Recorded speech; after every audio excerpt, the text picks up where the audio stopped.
C'est grave, les amis. C'est chaud sur le procureur de la République. Les activistes demandent les nouvelles du pasteur. Je vous laisse regarder la vidéo. Appelez-moi ce illettré de procureur là ici. Monsieur le procureur Brahma, qu'est-ce qui se passe au juste? Où est passé le prophète David Jérémie? Monsieur le procureur, c'est vous-même qui êtes sorti il y a un moment pour faire communiquer, pour nous annoncer que le prophète David Jérémie avait subi une intervention et que ça s'était très bien passé même. D'accord, on a compris. Mais depuis quelques jours, là, il y a une rumeur qui circule que le prophète David Jérémie serait décédé. Bon, on vous attend pour confirmer maintenant. Vous avez commencé à donner de ces nouvelles, mais continuez. Ou bien, vous avez perdu votre langue. Qu'est-ce qui se passe au juste? En fait, peut-être que vous êtes en train de chercher, en fait, quoi dire au public. Mais si vous l'avez tué, sortez pour nous dire que vous l'avez tué. Vous avez peur de quoi au juste? Maintenant, à mes chers frères africains de la Côte d'Ivoire, parce que vous dites que je ne suis pas ivoirienne. D'accord, j'ai compris. Je suis guinéenne et puis fière. Bon, maintenant, regardez ce qui se passe dans votre propre pays. Regardez comment certains de vos propres frères sont traités dans votre propre pays. Mais vous-même, vous n'êtes pas en sécurité dans votre propre pays. Vous n'êtes pas, en fait, vous n'êtes pas libre dans votre propre pays. Quand on parle là, vous pensez que c'est pourquoi au juste? C'est pour que les choses changent. C'est pour que vos droits soient respectés. C'est pour que vous puissiez vivre tranquillement, en fait en liberté, sans avoir peur, dans votre propre pays. Mais il y en a parmi vous, au lieu de regarder et puis continuer leur chemin, non, non, non, ils vont placer leur caméra pour venir insulter, pour venir défendre ce qui n'est pas défendable. Avec tout ce qui se passe en Côte d'Ivoire là. Mais ça veut dire que demain là, vous-même là, si vous déraillez un peu seulement là, mais vous allez subir le même sort. Donc vous n'êtes pas libre. Moi j'ai une question à vous poser. Comment est-ce que vous pouvez défendre un tel gouvernement? Comment est-ce qu'on peut défendre en fait des criminels? Un gouvernement sanguinaire, un gouvernement qui a le sang humain sur eux. Je me pose cette question-là. On peut aimer une personne, on peut aimer un ministre, un président, on peut aimer un parti politique. Mais quand on voit quelque chose qui n'est pas bien, on doit dire non. Est-ce que c'est comme ça un être humain doit être traité? On s'en fout que cette personne soit ivoirienne ou pas. Est-ce que c'est comme ça qu'un être humain doit être traité, en plus un ivoirien, et dans son propre pays? Posez-vous cette question-là. Vous défendez un gouvernement qui s'en fout de vous. Regardez-vous, vous partez, bon, pas ceux qui insultent les, parce que ça c'est des vagabonds. Regardez, plusieurs Ivoiriens qui partent à l'école, qui obtiennent des diplômes, mais qui sont au chômage. Il n'y a pas de travail. En fait, les membres du gouvernement, là, eux, en fait, ils se servent en fait de l'argent, de votre argent, pour aller entretenir d'autres femmes. Ils s'en foutent de vous, en fait. Moi, je me rappelle lors de mon événement en Côte d'Ivoire, lorsque j'ai organisé mon concours culinaire pour aider vos frères ivoiriens. Mais parmi les candidats, là, il y en a plein, en fait, qui étaient diplômés, qui avaient des masters, mais qui étaient au chômage. Donc, ils sont allés tenter leur chance pour pouvoir avoir, en fait, gagner en fait des lots, pour pouvoir gagner de l'argent, pour pouvoir commencer une petite activité. Mais ça fait pitié. Je me rappelle lorsque je devais, après les dons que j'ai fait à Bobo, mais quand j'ai vu Kandia Camara, mais Kandia Camara même m'a dit que la prochaine fois que je pars faire les dons à Bobo, dans sa commune où j'ai aidé les gens là, la prochaine fois que je pars faire les dons à Bobo là, que de lui dire, elle-même, elle allait tout faire pour être là. Ou bien envoyer je sais pas qui là. En ce moment, j'étais pas, en fait, là, on m'a pas dit que je suis pas ivoirienne. Hein. Pourquoi, quand je partais aider les gens en Côte d'Ivoire là, on m'a pas dit, non, non, non, tu peux pas aider les gens ici. Parce que tu n'es pas ivoirienne. Là, en ce moment, j'étais ivoirienne. C'est maintenant que je dis la vérité que je ne suis plus ivoirienne. D'accord, j'ai compris. Mais ça fait pitié, en fait. Ça fait pitié, regardez-vous dans votre propre pays. Hein? Imaginez un peu, si tout le monde se met ensemble, tout le peuple se met ensemble pour dire non, on veut le respect de nos droits, on veut la liberté d'expression, on veut vivre en fait en liberté dans notre pays. Mais les choses vont changer. Le gouvernement ne peut pas mettre tout un peuple en prison, c'est pas possible. Et aussi une chose à retenir, un gouvernement ne peut pas gouverner sans son peuple. Sans le peuple, c'est pas possible. Donc tout le monde doit se donner la main pour dire non. Moi, je parle aujourd'hui. Vous pouvez m'insulter, ça ne change rien dans ma vie. Nous, on ne vit pas là-bas, nous, Nous, on vit à l'aise. Comme je l'ai dit auparavant, moi, je suis plus à l'aise en Côte d'Ivoire que vous-même, en fait, Moi, c'est quand je finis de travailler, Quand je finis mes cours, quand je finis de m'occuper de ma famille, c'est là que je viens m'asseoir maintenant pour parler. Mais vous, là, vous travaillez sans salaire, Vous défendez des gens, en fait, qui ne vous voient même pas, qui ne vous donnent rien. You know? Donc c'est pour vous qui est grave. Mais posez-vous une seule question. Le jour que ça sera vous, qui va sortir pour parler? Je vous laisse avec cette question-là. Celui qui est en train de décorer ici, là, en parlant à les autres, lui là, il s'appelle Koukounion. Il fut mon commandant d'escadron. Il fut mon patron. Koukounion, lui là, il s'appelle, il est quoi? Il est colonel plein maintenant. Non, il est colonel. Le colonel Koukounion. Non, j'ai mal, hein. Tu as foutaise à Palo. Tu as foutaise. Un monsieur que tu as présenté à la télévision nationale comme étant un tueur et qu'il a tué les gens à Pop 2. Que c'est un pro-Gbagbo. Il tuait pour Gbagbo. C'est un milicien, un mercenaire, etc. etc. Qu'est-ce qu'on n'a pas entendu? À 4 mois des élections, lui là, c'est un guerrier. Au même titre qu'il respecte Abbaye. Au même titre qu'il respecte le colonel Balé, qu'on appelle Varan. Au même titre que je respecte le capitaine Kanya Bakayoko, qui est colonel aujourd'hui. Au même titre qu'il respecte Abbaye là, c'est au même titre qu'il respecte lui là. Parce que pendant la crise, il est resté à nous. Koukounion, il n'a pas fui. Il a sa calage et puis il est resté à nous. À l'escadron de Yopougon. C'est un vrai mono qui est là. Mais après ça là, parce qu'il a suivi les ordres, parce qu'il a obéi au conseil constitutionnel, mais vous l'avez jugé et j'avais pour preuve cette vidéo là. Suivez les gars, suivez la vidéo.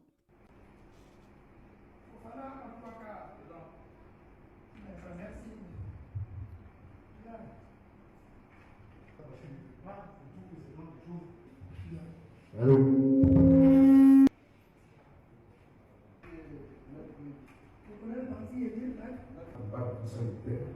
Dit que combien de parties? C'est défenseur. Oui, Maître Soro, c'est un boulot. Il est là dans la salle. Pas dans la salle, on peut la.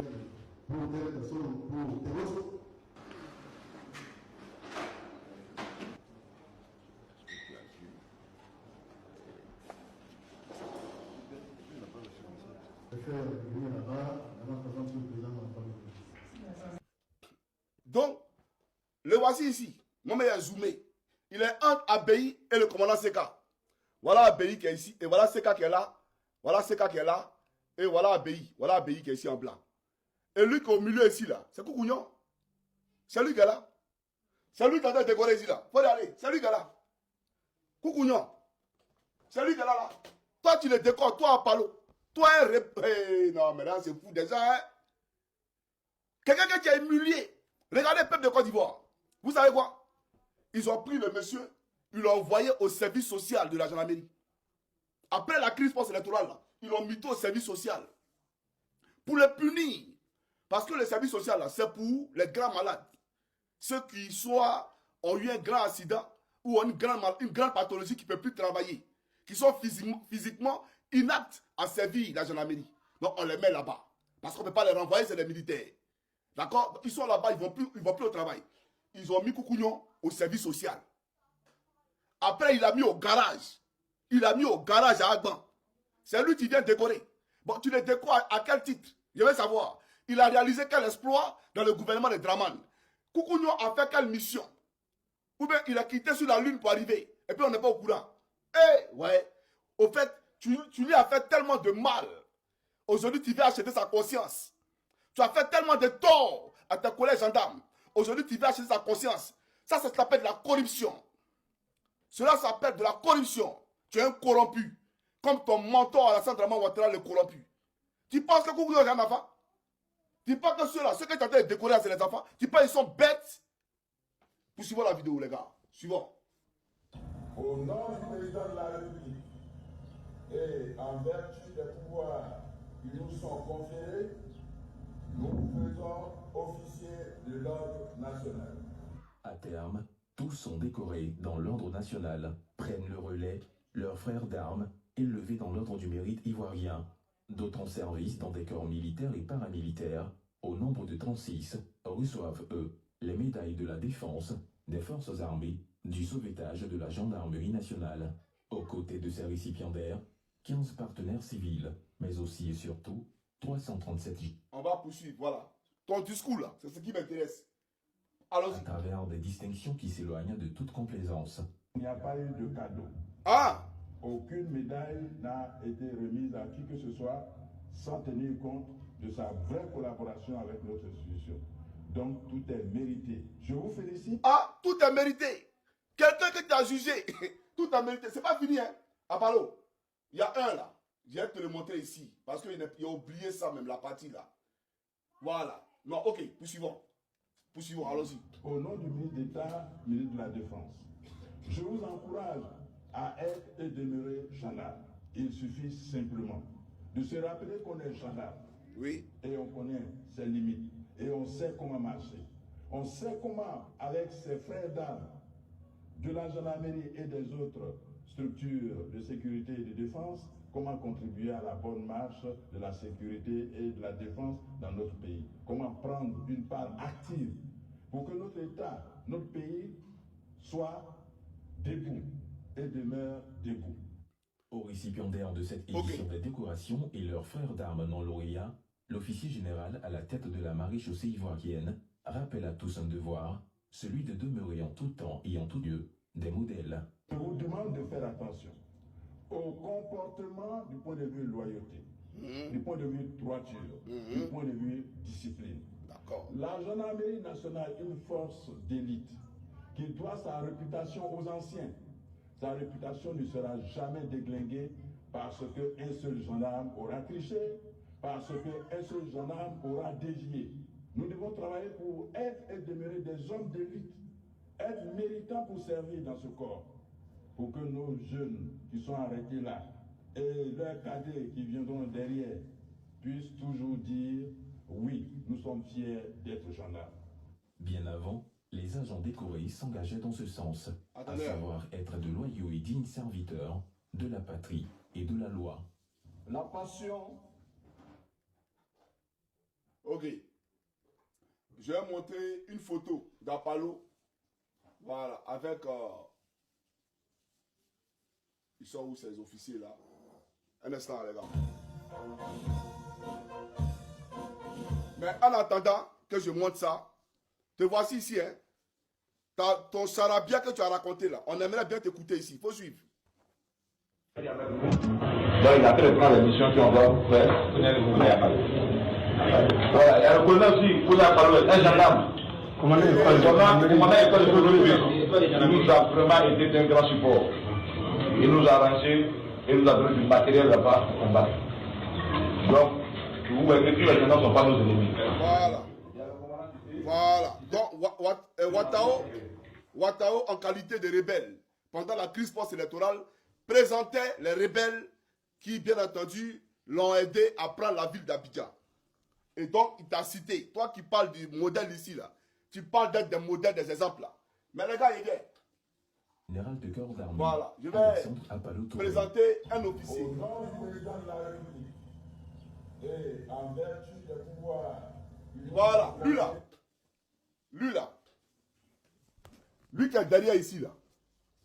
Ce monsieur là. Tu vois ou pas, Apollo? Tu le vois, non? Le colonel Cagnard. Le colonel Bakayoko. Mais tu m'as dit que c'est un soroïste. Il était le commandant de l'école de gendarmerie d'Abidjan. Tu allais dire à Alassane Ouattara qu'il veut faire coup d'état. Qu'il est pro-Soro. C'est toi qui nous as appris que dans la gendarmerie, il y a pro-parti politique.